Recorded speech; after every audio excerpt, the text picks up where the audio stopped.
Tammy! Ugh. Oh, honey, you've seen better days.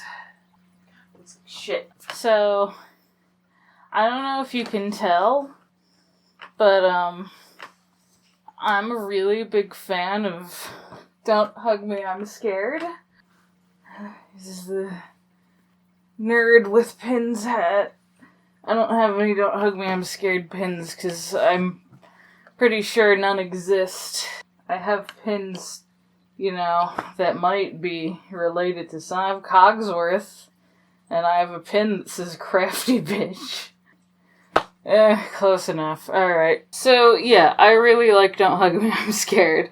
I donated enough money to the Kickstarter, actually, to get this fun poster, which is incredibly dusty. I hung it up in 2016 is when I think it got delivered. It's signed and everything. I don't know if that's visible. Whatever. I was actually supposed to get an animation cell from 5, but they said by the time they were ready to send them out, they had shattered into pieces. Not that I would have minded receiving a box of busted up animation cells of Birdman's murder, mind you. The poster's nice though, I appreciate it a lot. I also got free downloads of Super HD, all the episodes. I don't know why the 6th episode is like 2 gigabytes, but it is. And it's so much better than the YouTube version, so you can see every single fiber on Tony's dumb face. And I got a free digital copy of the album, which includes karaoke tracks, which I'm gonna force myself to have a use for. I've noticed that on the internet you're either deeply invested in the world of creepy puppets. Okay, your shoes are bothering me. You're either deeply invested in the Don't Hug Me, I'm Scared world and care very much about the characters and tweet at Becky Sloan and Joe Pelling about what the butterfly's name is, and then they come back and say, his name is Shrignald, and you're like, what? You were just gonna post that and not tell us that up front? Or you, maybe watched the first one, maybe you watched the second one, I thought that clock is pretty sexy, and you're, scared by it, and it traumatized you. I mean, maybe it did legitimately for some people, but, yeah, I'm willing to bet 90% of you were not actually traumatized by it. And also, anytime it ever comes up the knee-jerk reaction is to comment, green is not a creative color. Yeah, I never heard that one before. You're so original. See, and then you go on YouTube, I guess you were already there, and you look up videos about Don't Hug Me, I'm Scared, and they're all like, Don't Hug Me, I'm Scared, explain, decode it, breakdown. See, I started using that as, a joke on, those videos, and then everybody stopped using the term breakdown, and then mine just looked like I was clickbaiting people, and you couldn't tell it was a joke, and now I'm stuck forever with those. Okay, so every video about it tends to be videos trying to interpret its narrative, its metaphorical narrative, and sometimes it's literal narrative, but mostly they're trying to find the symbolism, with a lot of clickbait titles and poorly photoshopped thumbnails. Yeah. And I haven't watched any of them. Okay, I watched Night Minds. His was pretty good. He did a pretty good job. And I have my own interpretations, and his observations kind of helped me fill in the gaps in my own, and he even said, in the video, this is just my take. It's very important for everybody to have their own, and I appreciate that. And also, he's got, a cool voice, and he, sounds like I'm tied up in his basement, and I think I'm about to get tortured, but really, he just wants to talk to me about this Slender Man web series. So since literally every other video on the internet concerning Don't Hug Me, I'm Scared, or, as it is typed out often, Dehimis, they're all about theories and themes and interpretations, I thought I'd make a video that's just not that. Instead of talking about what happens in the literal or metaphorical narratives, I'm just gonna talk about a lot of puppet shit that only I care about. No coherence, no point to make, just me pointing out little details in, like, the art and stuff that I just think are really neat and I think are too overlooked by people trying to explain everything constantly all the time. See, look, it's water, internet, I'm not drunk. I don't talk funny because I'm chugging vodka, everything. It's just my cauldron of mental problems. Like, for example, did you notice that they made, like, an eyelid mechanism for the lamp, and then he only ever blinked in one shot? That's weird, right? None of the other teachers blink, and here's one that does, and he only does it once. So in the first episode, whenever Sketchbook flips her pages up to show a visual aid for the song, there's this really quick shot of, like, what I can only describe as a stand-in face for her. Like, the visual aid pages were separate pages over her real face. And if you pause on that one frame where you can see it in full view, it's the funniest shit, man. You are trying my patience. Looks terrible. The way they did Shrignol, the cult leader butterfly, is really cool. He's actually this huge, beautiful puppet. You know, beautiful. I know the character isn't exactly aesthetically pleasing, but the way the puppet is built, it's so precise and wonderful, and I don't even see any damn stitches on that thing. I think Becky made all the puppets. She's so good at what she does. But they filmed him, his body, his head and his arms and stuff. And they filmed it on what looks, I guess it's like a red screen instead of like a green or a blue screen, because he's kind of turquoise, and I probably wouldn't agree with either of those things. But also probably it was like a lighting thing for the love world. I don't know, because it's very pink. And then once they had that footage, they shrunk him down, and they added his wings separately. His wings are like a physical thing that they made. They're like as big as him, and it does look like they can attach them, judging by photos I've seen. But they were like animated separately, and then they pieced it all together in the video, and then had to like manually move him around, and it looks so good. I'm like shocked at how like not taken out of it I was by like knowing that he wasn't really there, because I guess a lot of it wasn't really there. I'd actually be like really interested in seeing like the separate pieces of raw footage that they used. I think you can, there's like a bit on the DVD that I didn't donate enough to get, but somebody uploaded like some of the behind the scenes stuff onto YouTube, where you can see like a quick little clip of them puppeteering Shrignol. I would love to see just the whole thing.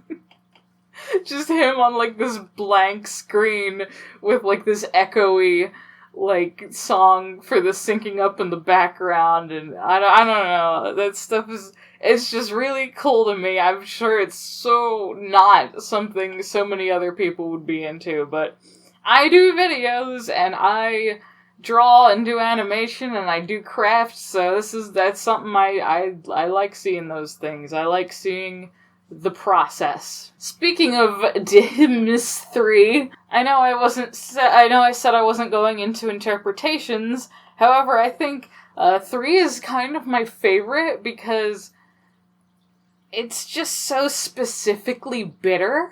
Like, oh boy, creepy guy taking advantage of emotionally confused young boys and preaching the wonders of heterosexuality. and telling you to worship an arbitrary figurehead when he's really just kind of on a power trip indoctrinating children into his organization of peace and love, and basically putting you in a position where it'd be really awkward to refuse. Gee, I wonder what this is satire of, you guys. The more I become disillusioned with my Catholic upbringing, the more it makes sense. God, I love that. I love 3. 3's the best. Also, Shrignold, I'm still on this. His voice seems to be pitched up, which is a detail I did not notice until really recently, and this thing has been out for like 5 years. Like, it's just this sound, it's just such a perfect voice for, like, soft, creepy man. So you don't even think about it. It's not, like, obvious, like, the lamp is this is left over from a costume. I'll put up the picture if I can find it. His voice is obviously, like, pitched up, but not in, like, a bad, obvious way, in, like, a, he sounds like a puppet friend who has a high-pitched voice way. But Shrignold, I didn't even think about it when I saw it. But if you pitch him down ever so slightly, you get normal man Shrignold. Have you ever wondered why we're here? What's it all about? You've no idea. I think it's because he was probably voiced by Baker Terry, who does most of the voices. It doesn't sound much like Joe, who does the red guy, and you can usually kind of tell when it's him, which is why whenever he's voiced something else, it's also pitched differently. He voiced the tree, I believe. I corrected that too. Well, not corrected. This is the story of Michael, the loneliest boy in town. And the file in 6, which is, yeah, appropriate. I am a file and you put documents in me. Moving on, Yellow Guy, looks like he's been through a lot of puppets. He went through, like, 3 in the web series. Like, the first one is very funny looking in its own right. Like, it's not a bad puppet by any means. But, I think, as Becky Sloan has said, I believe, you can tell it was the first one she made. I love it, though. There's such, like, sweet goofiness about it that you couldn't have made that puppet on purpose. Because when Sketchbook opens, like, his face. Then he got a new puppet for Don't Hug Me, I'm Scared Too, which has, like, actual legs. And he seems to be more, like, his mouth seems to be more ventriloquist dummy. I look at the production photos and it looks like they're shoving their hand into the back of his neck, but I could be wrong. But yeah, it kind of looks like it's doing like this. By 3, and this was post Kickstarter, he was like a traditional hand puppet. Like you shoved it up his lower back and you did the rods. I mean, they did the rods on the other ones too.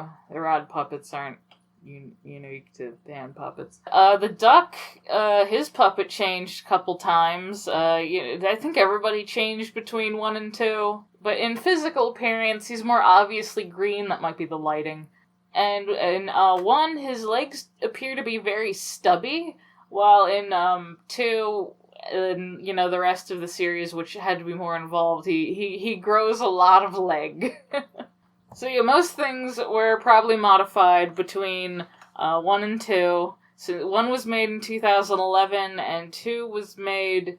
It came out in, like, the really early in January in 2014, so I guess we'd place it in 2013, the production of it. And as far as I know, 1 was basically a passion project that they roped a lot of friends into.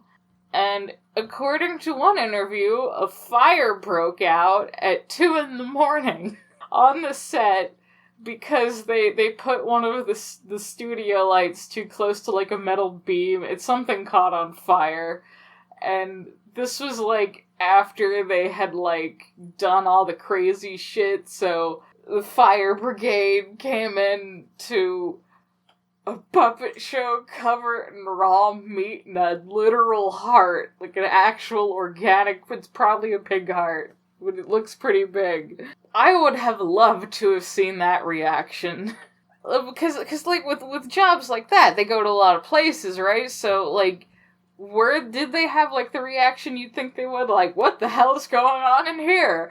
Or were they just happy it wasn't another goddamn meth lab? Just like, oh, okay, just some raw meat and puppets. All good is here. We don't have to call the police. At least I don't think we don't. So, while everything in the first video looks fine, I think clearly it wasn't meant to last. It wasn't built to, stay forever. My hair looks like garbage. So a lot of it either wasn't built to last, or they thought they would never need it again, and they shoved it in a bin somewhere. Or they didn't even use a bin, they shoved it in, like, a corner, and shoving things in corners is, like, surprisingly bad for those things. I don't know how things I keep shoving in corners fall apart, but the next time I need it, it's dead. I need to get a new one. I shoved it in the corner and never touched it. What was I supposed to expect? So, like, when you see Sketchbook cameo several times in episode 2, she's either folded up on the shelf in the background in the living room section, and at one point, she's opened up and you can see her on the red guy's nightstand, and she looks like she's peeling a little bit in the back, not unlike this one over here. Their mouths are just stuck like that now. I used to be able to actually pull on them, but I made these when I was like 19. I didn't know what the fuck I was doing. I'm surprised they look like they do. I should not have used foam core for Tony. That was a mistake. I was like, I'm not gonna use cardboard. Cardboard isn't professional. Oh yeah, but foam core is. Now, cardboard is the most professional you can get. So, whatever the state of Sketchbook was by 6 clearly wasn't salvageable, or it wasn't just up to standards anymore. Because she got a new puppet for the very end, for her 2-second role. She got a whole new puppet. Tony also has a new puppet in 6, which I find interesting because the Kickstarter was announced only a few months later. So I imagine they planned ahead a little bit. So I would have imagined they would have saved Tony and put him in a nice, safe plastic bin like I put these guys in.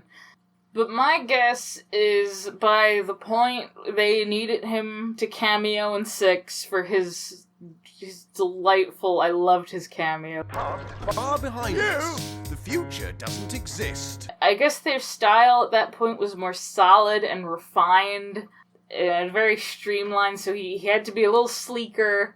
Old Tony with his elbow joints and dim colors, he wasn't gonna cut it anymore.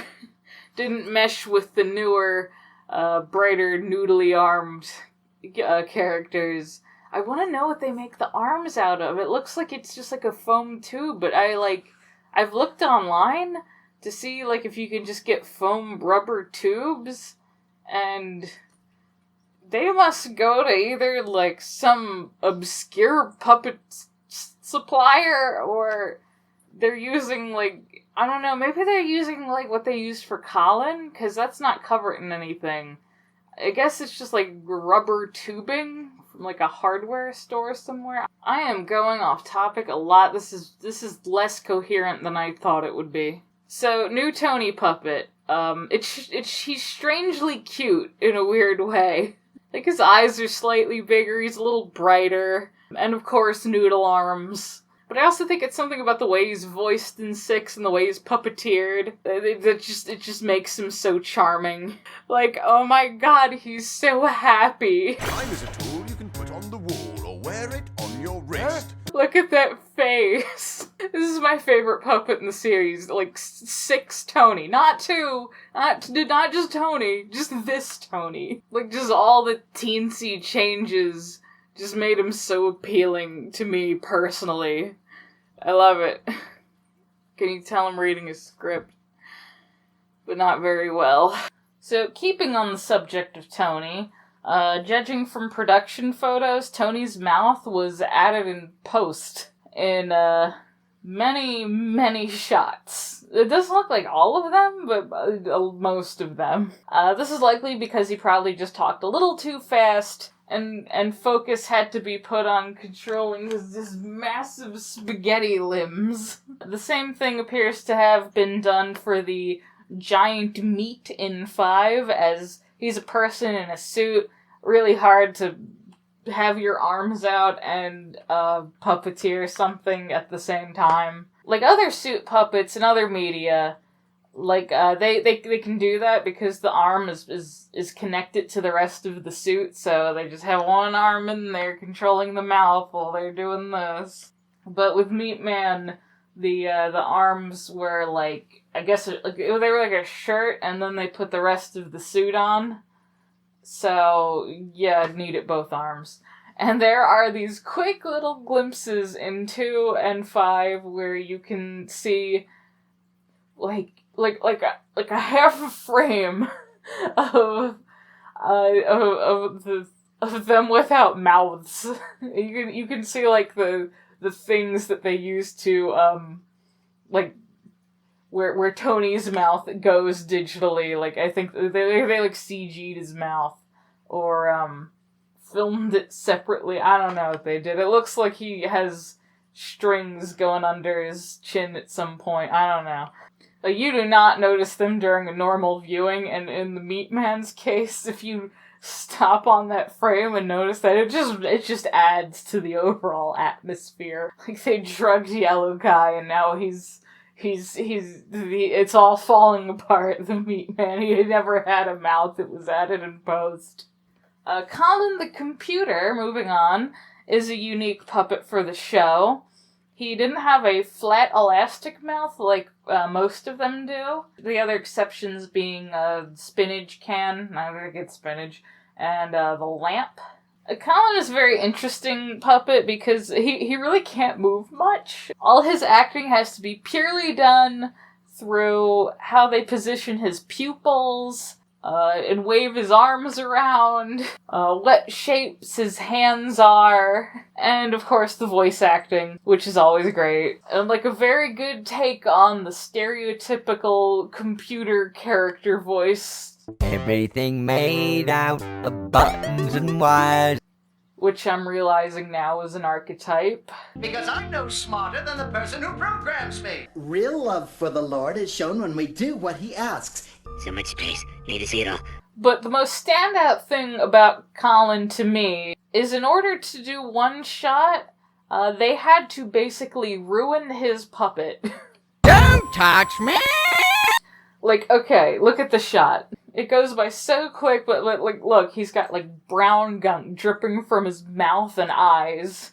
And considering the big group photo Becky posted once all the episodes were out, and he still looked like that, yeah, that's on there forever. And that was probably the last shot they filmed, at least for that episode, at least with that was needed for him. So, and that's probably why he showed up in his digital world form in 6 instead of them using the puppet, because the puppet is ruined. So if they ever want to use him for this hypothetical TV series that we're totally gonna get one day, I know we will, they're gonna have to remake him entirely, or rip off his skin and replace it with new skin. And I could have worded that better, but I don't care. Speaking of ruining puppets, Yellow Guy also clearly got a new puppet for the pilot, judging just by the trailer, because that's all I can see. I'm never allowed to see the pilot because I used up my one lifetime happiness wish on the Invader Zim movie. And so now I'll never get the Don't Hug Me, I'm Scared pilot, or Pikmin 4, or Mystery Science Theater Season 13. It got canceled because of me. I ruined it, everybody. I mean, I hope the reason we haven't seen it yet is because it did get picked up as a series, and the distribution rights are not, it hasn't been legally sanctioned to release it yet, and whoever is in charge of distribution is not Becky and Joe. They have no control over this. Please stop spamming their fucking Twitter and Instagram with when's Don't Hug Me, I'm Scared 7 coming out. It's not 7, it's a TV pilot. It's an alternate universe as far as we can tell. Shut the fuck up. I want it too, okay? I want it so much. Someday. I hope it's not, we haven't seen it because all those offers didn't work out and they're still shopping it around, and now we're in the middle of a pandemic and can't really do anything. So they ruined Yellow Guy's puppet by drowning it in oil. Well, they drowned him in, like, tempera paint. Which, I mean, I don't know what kind of paint, but tempera is the funniest I can think of because it's, like, it's the worst paint. It's, like, so chalky and it smells awful. So, yeah, they ruin a lot of puppets and sets for the sake of art. Like Christ, if one of their video files got corrupted or something and they'd have to reshoot, they'd just be shit out of luck. Can't reshoot it, Yellow Guy's drowned in oil, he's dead.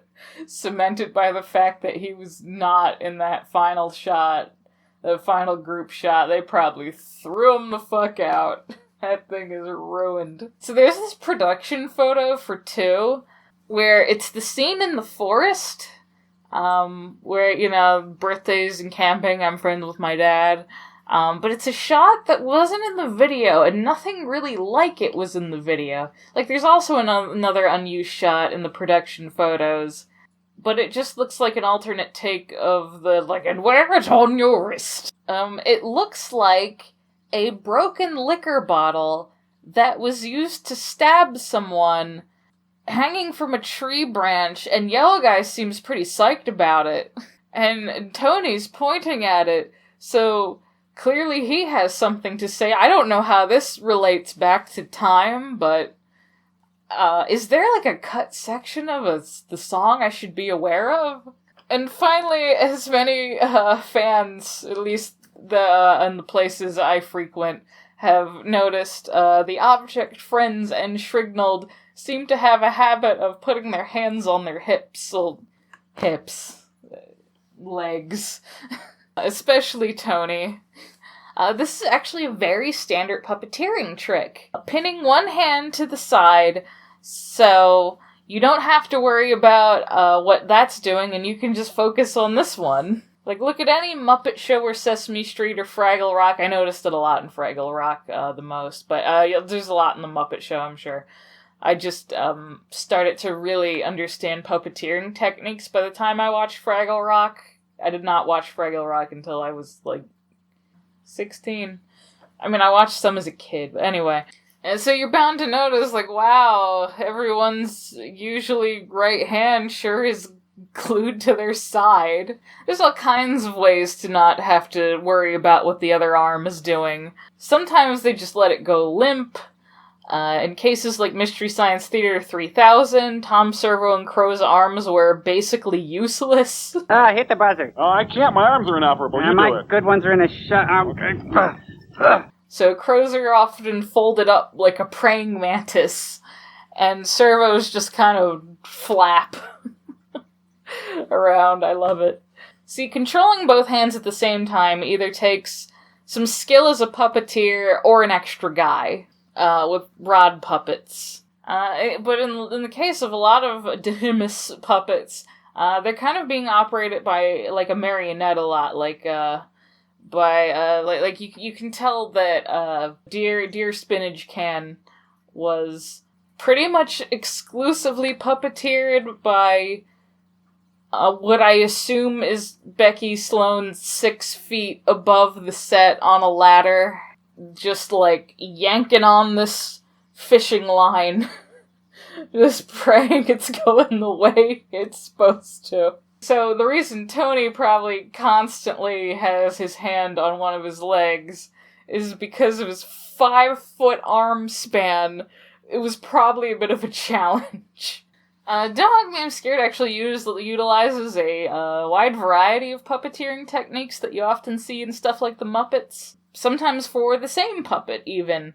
Like, we got our rod-controlled arms, we got our string-controlled arms being puppeteered by Becky Sloan 6 feet above the set on a ladder in the air. We got our real hand puppets. And you got, like, mixed in, you got, like, the 2D, the stop motion, the CG, delightfully dated-looking CG.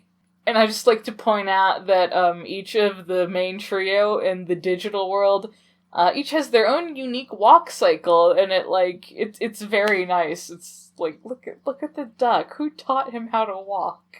So yeah, that pilot, the key man, the big key, for the flash we see of him in the trailer, he's also got his hand on his hip.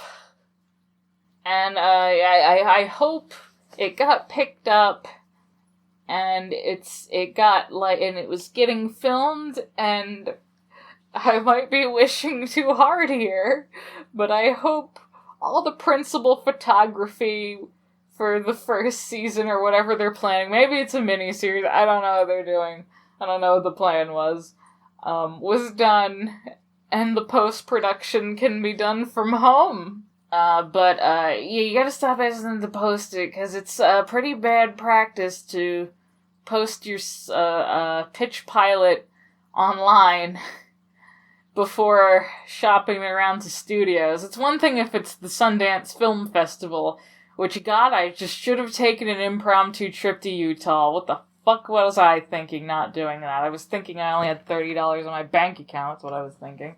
So, maybe whoever has it will be really nice and put it online at some point.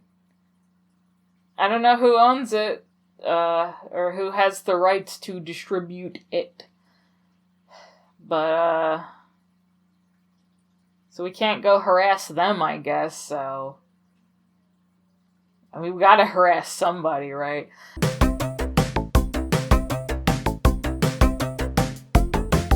Don't harass Becky and Joe. In conclusion, Don't Hug Me, I'm Scared is too good for this world, and we do not deserve it, but I'm glad we have it. And one day, I will see Keyman. One day. I'm very clevery guy. Count to a 50 in the blink of my eye and print a picture. And then I tell you the time. Time? I just made this on a whim one night. It's like Ava foam, armature wire. This is like a wooden stick that you buy at craft stores, and cardboard. And paint that I just had. I don't know what the fuck I'm gonna do with it.